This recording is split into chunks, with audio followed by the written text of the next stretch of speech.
Okay, सो आज हम बात करेंगे उर्दू राइटिंग स्ट्रक्चर के बारे में। बहुत से बच्चों को ये इशू आता है कि हम टॉपिक लिख लेते हैं, लेकिन हमें हम उस पर ब्रेन स्टॉर्मिंग भी कर लेते हैं, हम पॉइंट्स भी बना लेते हैं, लेकिन हमें समझ नहीं आता कि हम इंट्रो में क्या लिखें, मेन बॉडी और कंक्लूजन में क्या लिखें। सो बेसिकली ये एक टेक्निक है, ये एक ब्रेक डाउन है जिसमें आप अपना राइटिंग का स्ट्रक्चर अच्छा कर सकते हो। अच्छा, ये उर्दू के लिए नहीं, ये इंग्लिश के लिए भी अप्लाई हो सकता है। बेसिकली एक टेक्निक है। सो आपको इंट्रो में कोई भी टॉपिक है, मैंने जैसे टॉपिक लिया है वक्त की पाबंदी, इसके इंट्रोडक्शन के लिए ना आपको एक ऐसा इंट्रो बनाना होगा जिससे रीडर की अटेंशन ग्रैब हो सके। अब जब उसकी अटेंशन होगी तो उसको इंटरेस्ट भी होगा और आपका स्ट्रक्चर भी अच्छा बनेगा। अच्छा, बेसिकली आपका स्ट्रक्चर तब सही होता है जब आपके पॉइंट सारे आपस में लिंक होते हैं।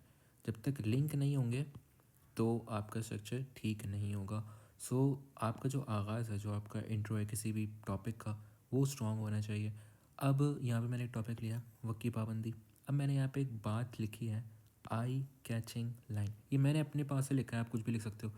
अब मैं ये कहता हूँ कि आप कोई टॉपिक शुरू करो तो एक किसी एक अच्छी स्ट्रॉन्ग स्टेटमेंट से करो।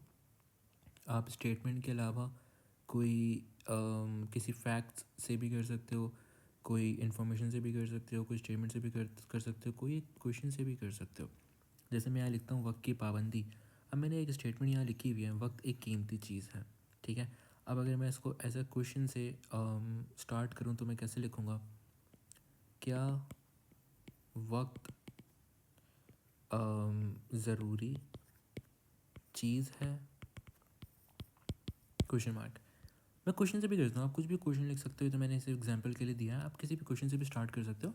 लेकिन हमें बस रीडर की ना अटेंशन ग्रैब करनी इंट्रो में। जितना ज़्यादा आपका स्ट्रॉन्ग इंट्रो होगा उतना ज़्यादा आपका जो आपका राइटिंग है, कुड बी लेटर, ऐसे जो भी है वो स्ट्रॉन्ग माना जाएगा। सो इंट्रो में आपने स्टेटमेंट लिख दी एंड देन उसके बाद आप उसको डिस्क्राइब करना शुरू कर दो कि मैं क्या बताना चाह रहा हूँ। मैं ये बताना चाह रहा हूँ कि जैसे मैंने टॉपिक लिखा है वक्त की पाबंदी वाला। ठीक है। अब मुझे क्या करना है, पहली जो मेरा सेंटेंस होगा ना, पहली जो लाइन होगी उसको हम कहते हैं टॉपिक सेंटेंस। ये तो बेसिकली आपको सबको पता होगा, टॉपिक सेंटेंस होता है। एंड देन उसके बाद वाले जितने भी सेंटेंसेस होते हैं 2, 3 एंड 4, ये सारे सपोर्टिंग सेंटेंसेस होते हैं। मीन्स कि अगर मैंने वक्त की पाबंदी पे लिखा है तो पहला मेरा टॉपिक सेंटेंस क्या हुआ? ये वक्त एक कीमती चीज़ है, तो ये मेरा टॉपिक सेंटेंस हुआ। वेयर एज अब मुझे बाकी जो सेंटेंसेस लिखने हैं ना, ये मुझे इसके सपोर्ट में लिखना है। मीन्स ये मेरा डायरेक्टली, ये जो सेंटेंस है ये मेरा डायरेक्टली टॉपिक से रिलेट कर रहा है। मेरा जो सपोर्टिंग सेंटेंस है ये मेरा किससे रिलेट करेगा? सॉरी, मेरा सपोर्टिंग सेंटेंस किससे रिलेट करेगा? टॉपिक सेंटेंस है। ठीक है। अब इसके बाद आप कुछ भी जो है आगे लाइंस ऐड कर सकते हो, उसको हम सपोर्टिंग सेंटेंसेस कहेंगे। और जब ये टॉपिक सेंटेंस इससे रिलेट करेगा, लाइक डायरेक्टली इस पे होगा, और सपोर्टिंग सेंटेंस जब इससे रिलेट करेंगे तो आपका स्ट्रक्चर जो होगा वो करेक्ट होगा। तो पहले तो ये बात समझो, ठीक है। और ये मैंने बताने के लिए लिखा है कि एक पैराग्राफ के अंदर 6 सेंटेंसेस मिनिमम, 6 से ज़्यादा भी हो सकते हैं लेकिन मिनिमम ये 6 सेंटेंसेस होने चाहिए। अच्छा, इंट्रो हमारा हो गया। इंट्रो हमने कैसे बनाया कि हमने एक टॉपिक सेंटेंस लिखा, वक्त की पाबंदी, टॉपिक क्या था? वक्त की पाबंदी, हाँ।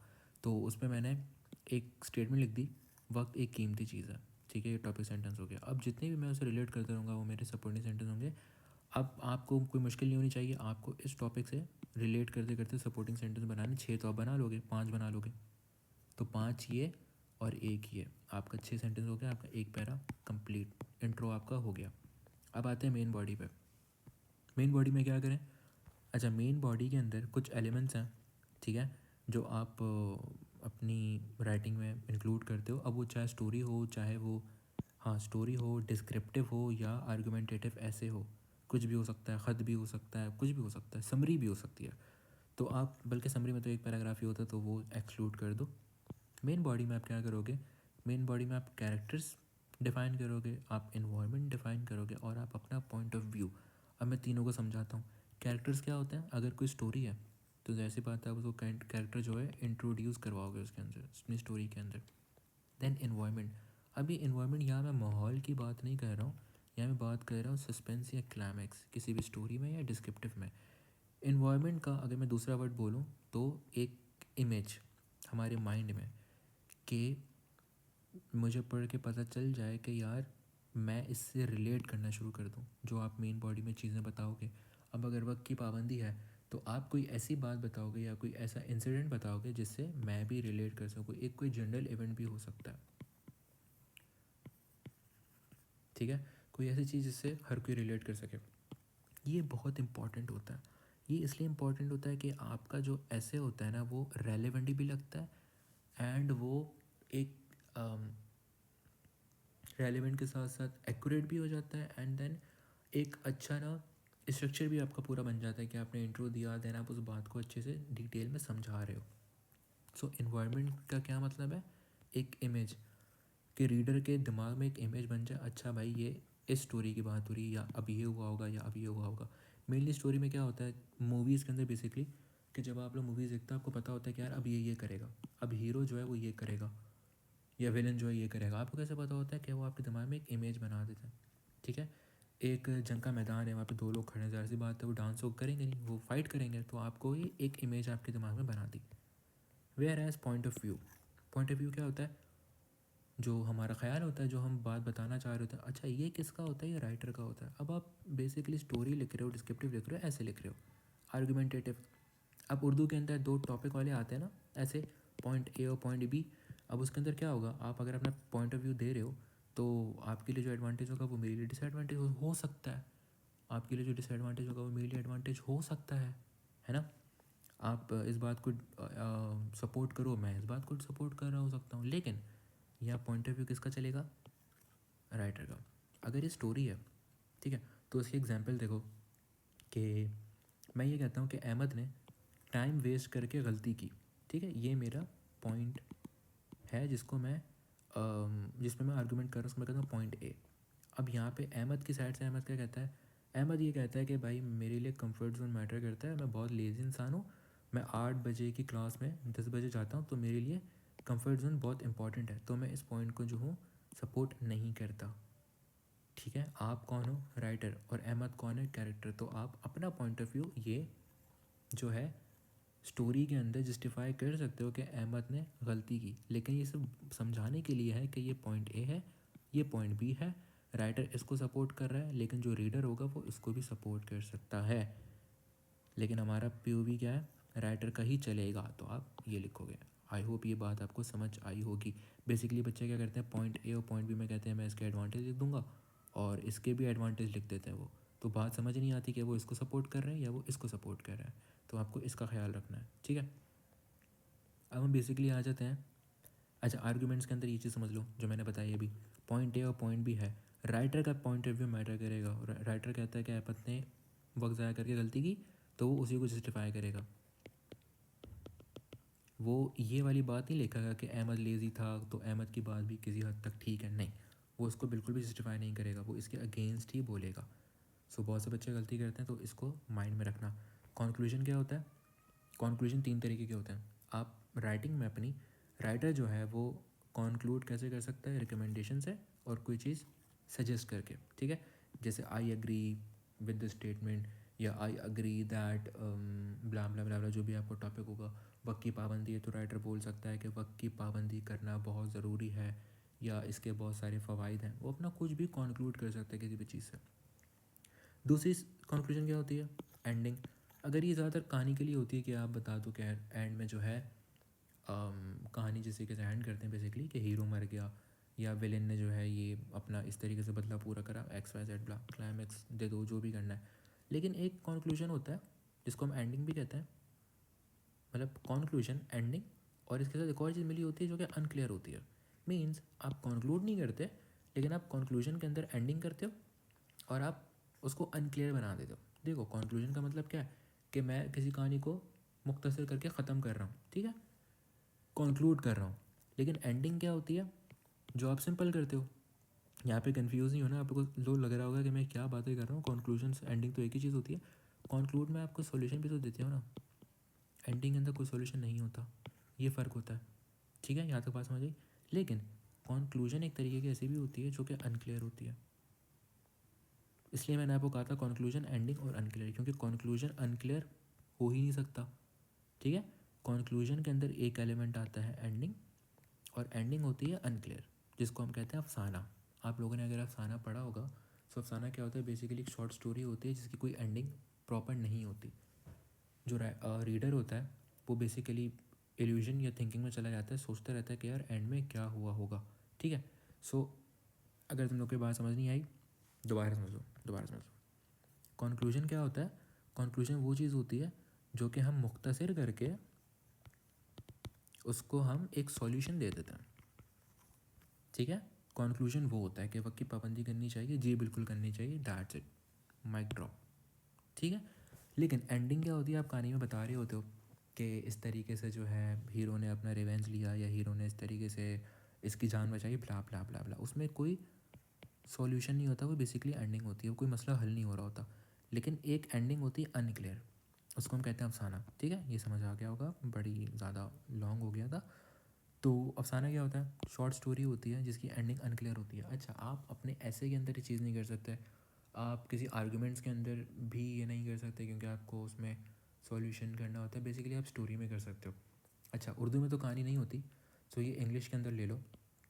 कोई बंदा अगर नैरेटिव लिख रहा है तो वो ये टेक्निक को जो है यूज़ कर सकता है अफसाने वाली। आप अपनी एंडिंग अनक्लियर कर सकते हो। अनक्लियर इन द सेंस कि आप कहानी लिखते लिखते बीच में छोड़ दो, बीच में नहीं, मतलब आप एंडिंग पे लेके आओ कि इस तरीके से हीरो जो है, अच्छा समझो उसको, सब छोड़ो सब छोड़ो सब छोड़ो। आपने टीवी शोज़ देखे हैं? उसके अंदर क्या होता है, सीज़न 1 होता है, देन सीज़न 2 होता है, देन सीज़न 3 होता है। तो सीज़न 1 में आपने एंडिंग देखी होती, क्या होती है कि, अच्छा एग्जांपल देता हूँ, पीकी ब्लाइंडर्स देखा होगा आप लोगों ने। पीकी ब्लाइंडर्स के अंदर सीज़न 1 के एपिसोड 6 में क्या होता है, टॉमी जो है वो कॉइन फ्लिप करता है, और वहाँ पे जो ग्रेस होती है, ग्रेस नाम है उसका, हाँ ग्रेस होती है, वो एक शॉट की आवाज़ आती है कि फायर शॉट हुआ है, फायर शॉट हुआ है, मतलब गोली चली है, ठीक है। और इसकी आवाज़ आती है, लेकिन पता नहीं चलता कि जो है वो ऑफिसर का नाम मुझे याद नहीं आ रहा, क्रैम्बल क्या नाम होता है उसका, जो भी है, वो मरा या नहीं मरा। और कॉइन फ्लिप होता है तब भी नहीं बताते क्या होता है। तो उन्होंने क्या करा, एंडिंग को ना अनक्लियर छोड़ दिया। अब जिसने ये मूवी देखी होगी वो समझ गया होगा मैं क्या कहना चाह रहा हूँ, जिसने नहीं देखी होगी वो भी स्टक होगा। उसको आप इस तरीके से समझो कि सीज़न 1 में आपको प्रॉपर नहीं बताते क्या हुआ है, वो रिलेट कर देते हैं सीज़न 2 से, भाई देखो क्यों, वो कहते हैं ना स्टे ट्यून, क्या मतलब होता है, यहाँ पे हम एंड नहीं कर रहे, इधर आगे कंटिन्यू करेंगे अपनी कहानी। लेकिन अफसाने में ऐसा नहीं होता, अफसाने में कंटिन्यू नहीं होती, अफसाने के अंदर बस अनक्लियर होता है, रीडर जो है थिंकिंग में चला जाता है, एक सस्पेंस छोड़ देते हैं कि आगे खुद ही जस्टिफाई कर लो भाई, खुद ही अपनी कहानी बना लो, हम नहीं बता रहे। राइटर ये नहीं बताता, ठीक है, ये राइटर नहीं बताता कि क्या हुआ अफसाने में। मूवी ड्रामे के अंदर स्क्रिप्ट होती है, ठीक है। अब स्क्रिप्ट कैसे लिखी जाती है, राइटर क्या करता है, स्टार्टिंग कैरेक्टर्स इंट्रोड्यूस करवाता है, क्लाइमेक्स देता है, एंडिंग कर देता है, ठीक है। ये वही चीज़ें जो मैंने आपको बताई अभी। एंडिंग पार्ट के अंदर बेसिकली क्या होता है, अटेंशन ले रहे होते हैं, सस्पेंस डाल रहे होते हैं, ठीक है। या तो कुछ लोग होते हैं वो समझ जाते हैं भाई अब अच्छा एंड में ये होगा। जो सीज़न 1 वाले होते हैं जो सीज़न 2 नहीं देखते, वो कहते हैं अच्छा भाई ये हो गया होगा, छोड़ दो, हमने खुद ही एंडिंग अज्यूम कर ली। सो बताने का मकसद ये है कि जो ये लिखा हुआ है ना अनक्लियर, ये भी एक चीज़ होती है जो कि आप अपने स्ट्रक्चर के अंदर यूज़ कर सकते हो अगर आप इंग्लिश में नैरेटिव लिख रहे हो, ठीक है। सो यहाँ तक था भाई हमारा ये स्ट्रक्चर वाली बात। अब प्रैक्टिस के लिए आप आ जाओ इस पे, ठीक है। ये मैंने कहानी का टॉपिक दिया है, गांव से शहर तक का सफ़र। अब यहाँ पे आपने क्या करना है, प्रैक्टिस के लिए बेसिकली आपको करना है, करो, नहीं करना तो फिर भी कर लो यार, आपका वो हो जाएगा, प्रैक्टिस अच्छी हो जाएगी। जिसका पेपर है वही करेगा ऑब्वियसली। पहला आप कैरेक्टर इंट्रोड्यूस करवाओगे कि इस कहानी के अंदर कितने कैरेक्टर हैं। आपने मूवी देखी होगी डंकी, अच्छा मैं मूवी का इसलिए बता रहा हूँ ज़्यादातर क्योंकि आप लोग रिलेट कर सकोगे। डंकी के अंदर क्या होता है, शाहरुख खान जो होता है वो एक विलेज के अंदर होता है, ठीक है। फिर वो जा रहा होता है लंदन में भी, यूके, आई डोंट नो, याद नहीं है, कहीं जा रहा होता है, डंकी लगा रहा होता है। उसके साथ उसके फ्रेंड्स भी होते हैं जिनको बहुत शौक होता है जाने का। तो आप, उन्होंने क्या करा, कैरेक्टर इंट्रोड्यूस करवाया, तो आप भी अपनी कहानी के अंदर गांव से शहर तक का सफ़र में कैरेक्टर इंट्रोड्यूस करवाओ, इन्वायरमेंट बनाओ। इन्वायरमेंट क्या था, एक इमेज रीडर के जिससे वो रिलेट कर सके, ठीक है। ये करके आप सस्पेंस क्लाइमेक्स दो कि जब वहाँ गए रास्ते में उनके दो फ्रेंड्स जो हैं वो शहीद हो गए, और आप इस प्रॉपर एंडिंग दे दो। अब ये प्रॉपर देनी है या ये अनक्लियर देनी है, या आपकी मर्ज़ी। पीओवी किसका चलेगा? राइटर का। अच्छा, अब यहाँ पे पीओवी क्या होगा? यहाँ पे राइटर बता सकता है कि भाई वो शहर में जाके पहुँच के उसने कोई जॉब करी, या वो कह सकता है कि शहर में जाके वो सेटल हो गया, या वो कह सकता है कि शहर से वो वापस गांव आ गया क्योंकि वहाँ पे वो सेटल नहीं हो पा रहा था। बेसिकली पीओवी राइटर का चलेगा। 2 पेज की आपने कहानी लिखनी है, ठीक है। सो इस तरीके से आपको समझ आ जाएगा। एंड कोई क्वेश्चंस हो तो कमेंट्स में लिखो और पूछो। आई विल ट्राई कि मैं सबका जवाब दे सकूं। अच्छा, ये जो चीज़ मैंने साइड में लिखी हुई है, इसका मतलब मैं आपको बता देता हूँ। बेसिकली ये वीडियो जिस चैनल पे आएगी, मे बी वो ट्यूटर लिंक पे आए, उसके साथ मेरा भी चैनल अटैच होगा, लिंक होगा। तो what is tutor link? Tutor link is basically virtual academy जहाँ पे हमारे पास ट्यूटर्स और स्टूडेंट्स आपस में लिंक होते हैं for O and A levels preparation, ठीक है। यहाँ पे बहुत से बच्चे जिनको ट्यूटर चाहिए होते हैं वो हमसे कांटेक्ट करते हैं। एंड जैसे मैं हूँ, my name is Ehsan Shakeel, I got A in O levels Urdu and I got A star in A levels Urdu. So मेरा मेन फोकस जो है उर्दू पे ही है। मैं बच्चों को बता रहा होता हूँ कि आपने पेपर पैटर्न समझा रहा होता हूँ इसी चैनल पे। बेसिकली जो मेरा प्राइवेट चैनल है वहाँ पे, and pass way practice session भी करवाता हूँ। एंड बेसिकली उर्दू सबके लिए आसान होता है, लेकिन बच्चे स्ट्रक्चर में आके फंस जाते हैं। तो वहाँ पे मार्क्स किस तरीके से आपको गेन करना है वो मैं आपको बताता हूँ। So for May June 2026 join us, join Twitter link. इसकी ट्विटर लिंक के व्हाट्सएप ग्रुप की लिंक आपको मिल जाएगी डिस्क्रिप्शन में। सो वहाँ से जाके आप मई जून 2026 के लिए हमसे कांटेक्ट कर सकते हैं और अपना सेशन शुरू करवा सकते हैं। अच्छा, यहाँ पे सिर्फ उर्दू ही नहीं है, यहाँ पे और भी सब्जेक्ट्स हैं, जैसे केमिस्ट्री है, फिज़िक्स है। O and level A levels के जितने सब्जेक्ट अभी हमारे पास ओ ए लेवल्स के केमिस्ट्री फिज़िक्स हैं। उर्दू मैं डील करता हूँ, इस्लामिया भी मैं डील करता हूँ, पीएचडी भी मैं डील करता हूँ, एंड केमिस्ट्री फिज़िक्स है, सीएस मैं डील करता हूँ, and we have maths to.